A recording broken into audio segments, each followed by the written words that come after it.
Kathy is in Texas. Kathy, you're on the Larry Elder Show. Thank you so much for calling. Hi, thank you. Thanks for taking my call. My pleasure. What I told him is I am one of those physicians that does happen to believe that the shots are harmful.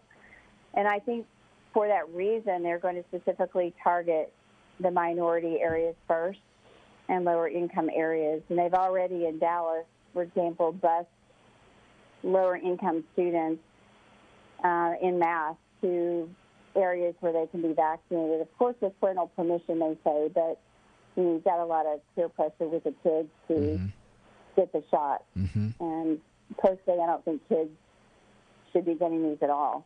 So I am very concerned about that and concerned about the immunity because of some other things that I do know of and that I'm aware of. Kathy, I've heard a lot of doctors say that the shot might even be dangerous for people who are, say, younger than the age of 12. Yeah, I mean they've reported myocarditis in these younger men and boys, and I think it can be, and we really don't know. It's an experimental thing, and we really don't know. But some of what I do know about it doesn't set well with me at all, and so especially those people that have had COVID and have antibody levels, I think it can be particularly harmful to them in the more immediate time frame. But then down the road, the immune response that we might get might be overwhelming when exposed to a coronavirus again. So I don't know. Kathy, you know Bill Gates, he's behind things like this. Right. So he wants population control. So I ultimately don't have a lot of trust in what they're doing here. Kathy, what is your area specialty? I'm really a gynecologist by training, and practicing more functional medicine now. So Kathy, when your patients have asked you your opinion about the coronavirus vaccine, are you honest about what you think?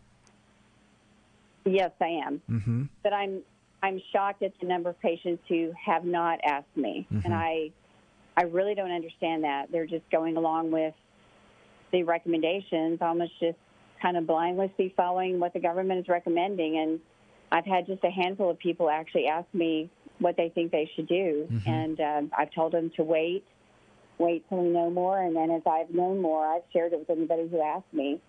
I'm not afraid to share it. I'm going to give my opinion, and I'm going to give my best judgment opinion. And I have some concerns about it, a lot of concerns. So you don't tell your patients unless they ask you whether or not you've been vaccinated. I'm assuming you've not been.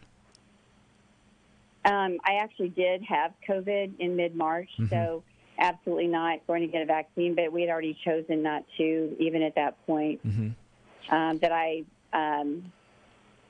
have used a lot of these modalities, a lot of these protocols. Even my husband has a lot of chronic health conditions, and we were able to get him through it. And just threw everything at him that I know to do, and he's fine. So Kathy, we have natural immunity that I think will last for a long time. Do you wear a mask? No. Not unless forced to. Not unless I'm on a plane or airport where you're forced to. But most people in Texas now are not wearing masks anywhere. I know. I just came back from there. No, nobody was wearing a mask. Yeah. But I was one of the first, just kind of walking in the store. Nobody said anything, and just kind of walk in and do my business. I think, well, if they don't want to be close to me, then don't be close to me. I mean, if you're vaccinated, what are you worrying about? So, Kathy, we only have a few seconds left in this segment. Give me your reaction to the so-called Delta strain. Are you worried about that? No.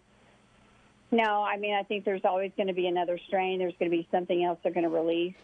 I think they're going to continue to release new strains, new things. Delta, Lambda, whatever. We have an innate ability to really help our immune system fight these things, and we just really need to be smart about it. We need to all have a nebulizer at home and get a dilute solution of a really nice food-grade hydrogen peroxide, very dilute solution of that, 1 cc and 100 cc's of saline. Nebulize every hour with that if you think you're getting sick. suck on some zinc acetate lozenges, take ivermectin, hydroxychloroquine, vitamin C, vitamin D, quercetin, a lot of these NAC, a lot of these things that are recognized protocols out there that these frontline doctors have developed, and they do work. Well, Kathy, I'm going to leave it right there. Sorry for cutting you off. Thanks so much for calling. I appreciate it. Now,